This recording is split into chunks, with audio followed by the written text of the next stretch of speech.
အေးနှောင်းကပုံမြင်လာပါလေကျွန်တော်လက်အိတ်တောင်ခဏတစ်ချက်ချွတ်ထားလို့မရပါဘူးဒီအောက်ကတော့ဆင်းလို့မရပိတ်ထားတယ်တောင်းတောင်တော့သူမှမရှိသေးတော့နှစ်လိုင်းကလုံးဝမမိပါဘူး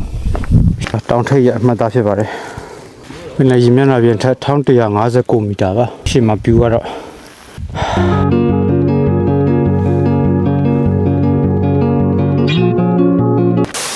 ဟာရဆိုရတဲ့ကောင်မှာမင်္ဂလာနနက်ခင်းပါဗျာအခုကတော့မနက်6နာရီပေါ့နော်ဒီနေ့ကျွန်တော်ရှင်ဘူးစန်းတောင်ကိုတောင်တက်ခီးသွားမှာဖြစ်ပါတယ်ဒီနေ့ကတော့ကျွန်တော်တယောက်တည်း solo hiking လုပ်မှာဖြစ်ပါတယ်ရှင်ဘူးစန်းဟာဦးစာမြို့မှာရှိပြီးတော့ကျွန်တော်နေတဲ့ခင်မဲမြို့ကနေဆိုင်ကယ်နဲ့2နာရီနီးပါးလောက်သွားရပါတယ်ဆောင်းရာသီမနက်ခင်းအပြင်မှာခိုက်ခိုက်တုံအောင်ချမ်းနေပေမဲ့ရှင်ဘူးစန်းတောင်ကိုတက်ချင်တဲ့စိတ်ကြောင့်အေးတံကိုအန်တူပြီးဆိုင်ကယ်နဲ့တယောက်တည်းထွက်လာခဲ့ပါတယ်ဒီနေ့မနက်အပူချိန်က1 degree ဖြစ်ပါတယ်ဆိုင်ကယ်စီးတဲ့အချိန်ဆောင်းလေအေးတိုးတဲ့တန်းကြောင့်-4 -5 လောက်ခန္ဓာကိုယ်ကအေးတံကိုခံစားနေရပါတယ်မိရမြို့ကိုဖြတ်ကျော်လာခဲ့တဲ့နောက်မှာတော့မြို့ပြမြင်ကွင်းတွေဝိတ်ကွာပြီးတောင်တန်းကြီးတွေကိုတွေ့မြင်ရပါတယ်မွေလိမ်မွေကောက်တောင်တက်ကားပတ်လမ်းတွေနဲ့လှိုင်ကောင်းတွေကိုလည်းဖြတ်ကျော်ခဲ့ရပါတယ်တောင်တန်းတွေနဲ့သဘာဝရှုမြင်ကွင်းတွေဟာခရီးလမ်းတစ်လျှောက်အပြည့်ပါပဲ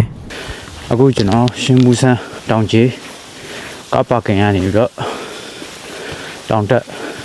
လမ်းကြောင်းတိုင်းစတင်မှာဖြစ်ပါတယ်ဒါရှင်ဘူးစန်းတောင်ရှိစတင်တဲ့နေရာ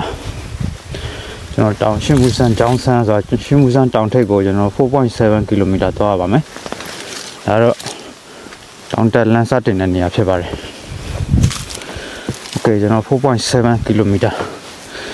သွားရအောင်ဗျာ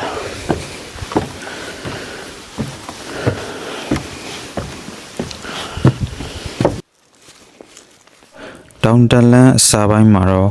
ကြောက်ဆောင်ကြီးကြီးမားမားတွေကိုတွေ့မြင်ရပြီးတော့တော်တော်လေးမှတ်တယ်လို့ခံစားရပါတယ်တောင်တလန်းတွေကိုကြောက်တုံးတွေနဲ့လေကားထစ်တဲ့ပဲတဘာဝဆန်ဆန်ဖန်တီးပြုတ်လုပ်ပေးထားတာကိုတွေ့ရပါတယ်တောင်တက်ခရီးသွားတွေခရီးလမ်းအဆင်ပြေချုံးမွေအောင်ဒီလိုတကူတကအပင်ပန်းခံပြီးပြုတ်လုပ်ပေးထားကြတဲ့ရှေးရခင်လူတွေကိုကျေးဇူးလက်တင်မိတယ်လို့လေးစားမိပါတယ်ဟိုကျွန်တော်မိနစ်20လောက်တက်လာခဲ့ပြီပေါ့နော်ကျွန်တော်ကားပါကင်မှာတော့တက်ဖို့ပြင်ဆင်နေတဲ့လူတွေတွေ့ရတယ်တောင်ပေါ်မှာဟိုလောလောဆယ်ကျွန်တော်တယောက်တည်းတောင်းတောင်တော့သူမှမရှိသေးတော့တောင်ကြားထဲမှာသိရွယ်ကြွေတန်းလေတိုးတန်းကလွဲလို့ပတ်ဝန်းကျင်တစ်ခုလုံးတိတ်ဆိတ်ငြိမ်သက်လို့နေပါတယ်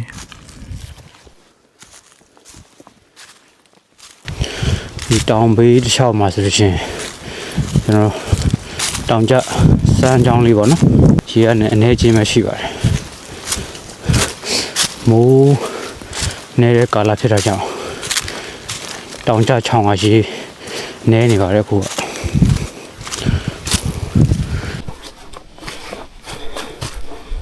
ကျွန်တော်ဒီတောင်ကြားထဲမှာမနော်အင်တာနက်လိုင်းကလုံးဝမမိပါဘူးတိုင်းမှမမိဘူး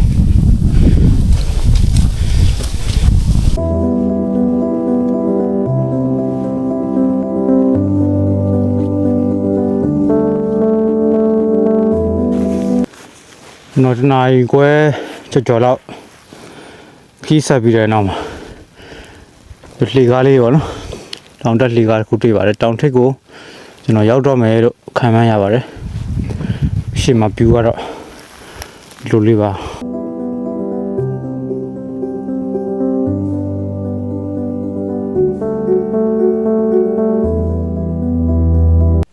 တောင်ထိပ်မြောက်ခင်ခဏမောဖြစ်ရင်ရှုမြော်ခင်ကိုထိုင်ငေးနေမိပါတယ်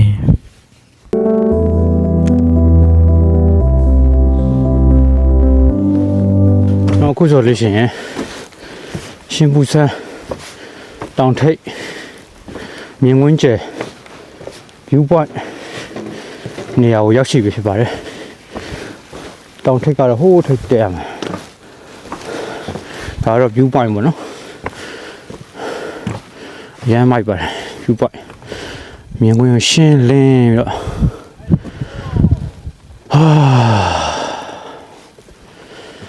ရမိုက်စိတ်ကိုကြည်လင်သွားတာပဲဗျာ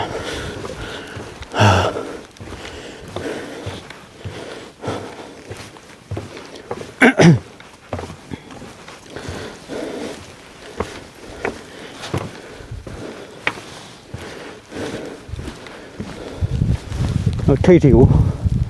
0.5 kilometer ထပ်သွားပါမယ်ဟိုဘက်တစ်ထိပ်ဟိုဘက်ထိပ်ထိ view point ကနေတောင်ထိပ်ထိပ်ကိုလေကားထိပ်လမ်းလေးတိုင်တက်ရပါတယ်ရှင်ဘူးဆန်းနဲ့ဆက်ဆက်နေတဲ့ဂါကြီးဆန်းချုံဝမ်ဆန်းဂန်ဝေါ်ဆန်းစတဲ့တောင်စင်ကြောတစ်လျှောက်ကိုဒီလို view point လေးတွေနဲ့ချိတ်ဆက်ပြုလုပ်ပေးထားပါတယ် အိုးဘယ်မှာတောင်ထိပ်ရတော့လမ်းလေးတောက်ရှော့လောက်ထားဆိုဒီနေ့ကလေလဲရမ်းမတိုက်ဘူးရခါတိုင်းနေလေဆိုရင်ဒီလိုထိပ်ကြည့်မှာဆိုလေတိုက်တာဒီကျွန်တော်အုတ်ထုတ်တွေပါတယ်ဆိုမလက်အောင်နဲ့လက်နဲ့ကင်ထားလေတအားတိုက်ပါတယ်ဒီနေ့ကလေတော်တော်ငြိမ်နေရဒါတောင်ထိပ်မှုလို့နည်းနည်းလေးတိုက်တယ်လေတော်တော်ငြိမ်နေရာသီဥတုနေထားပါမိုးကလည်းအုံဆိုင်ဆိုင်ဖြစ်နေတောင်ပေါ်မှာတော့တောင်တက်ခီးသွားတွေကိုတွေ့မြင်ရပါတယ်ဒီနေ့တောင်တက်ခီးသွားတယ်လွန်နေတယ်လို့ပြောရမှာပေါ့နော်ဒီလိုနေရာမျိုးကြတော့ဒီပွင့်နေရသည်တို့ဘာလို့ဆိုလို့ရှိရင်လူတွေအများကြီးပါဒါတီတို့လှတဲ့နေမျိုးဆိုလို့ရှိရင်လူတွေအများကြီးလာတဲ့နေရာမျိုးဖြစ်ပါတယ်ဒီနေ့ကတော့လူနေတယ်ပေါ့နော်လူနေတော့ကျွန်တော်နိုင်ပါဖြစ်တာပါဗျာဟိုး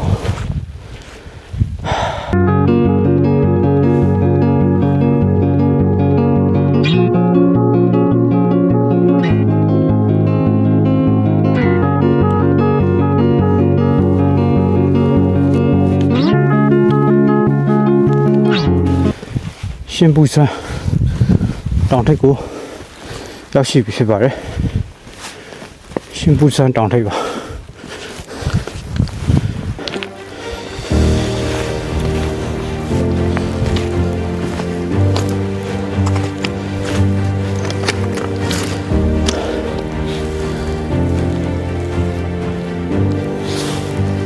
တောင်ထိပ်ရအမှတ်သားဖြစ်ပါတယ်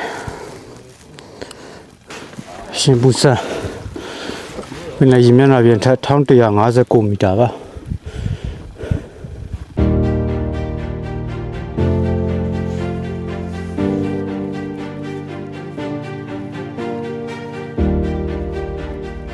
စ္စာနေ့လေ7:45ပါနော်ဒါဒီကမိုးအုံမြော့နေမပွင့်တော့မနှက်ခင်းပုံစံလိုမျိုးဖြစ်နေကျွန်တော်ဒီမှာနားစရာနေရာရှာပြီးတော့နေ့လေသာစားပါမယ်။ကိုကျွန်တော်ဒီမှာခဏနားပြီးတော့နေ့လေသာစားပါမယ်။စီကဝယ်လိုက်ထမင်းလိပ်ပါပါတယ်။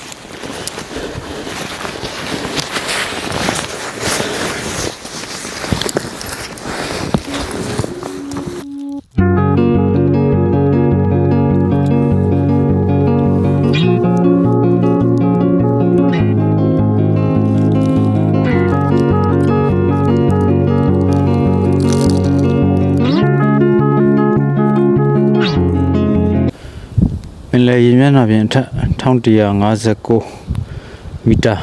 မြင့်တဲ့ရှင်ဘူးစန်းတောင်ဖြစ်ပါတယ်ကျွန်တော်အခုဆိုရင်ရှင်ဘူးစန်းတောင်ကနေအကိုပြန်ဆင်းပါတော့မယ်ခင်ဗျဆေယို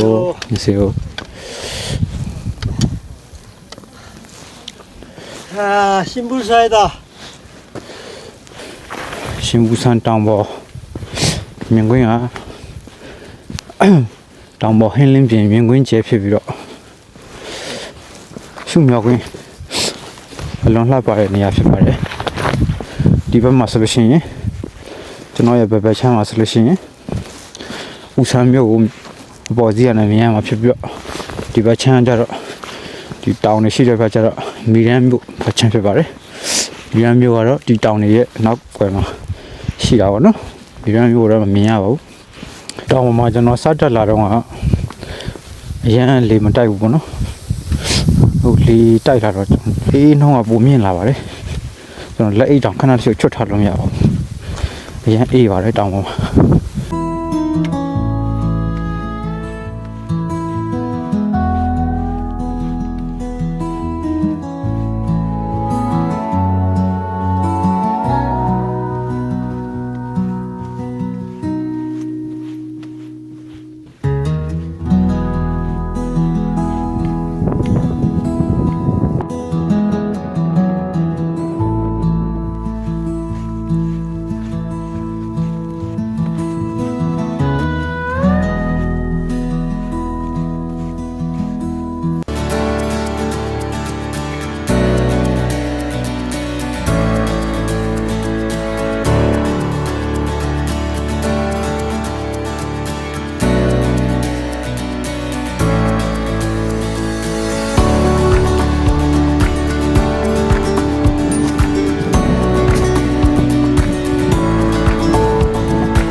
အခုဆိုကျွန်တော်ရှင်ပူဆန်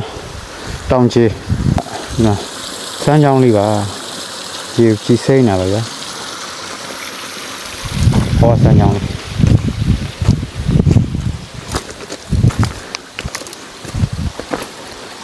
နေရာဒီရှည်များတဲ့အချိန်ဆိုတော်တော်လှမဲ့နေရာလေးပါ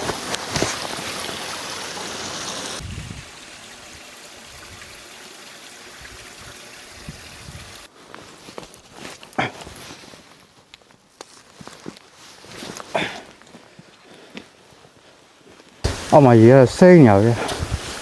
ဒီကူးကျင်နေရလေရေစိမ့်နေ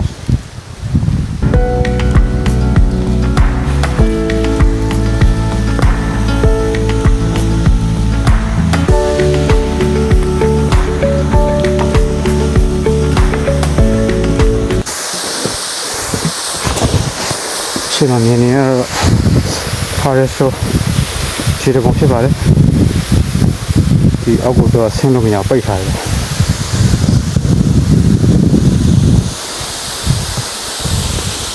တော့လာပါဒီတော့ကတိတ်လေးဆိုတော့မ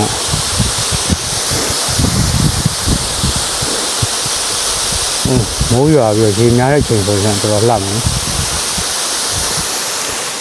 ဖားရဆိုရတဲ့ကောင်မှာဖားရဆိုရတဲ့ကောင်မှာဝါ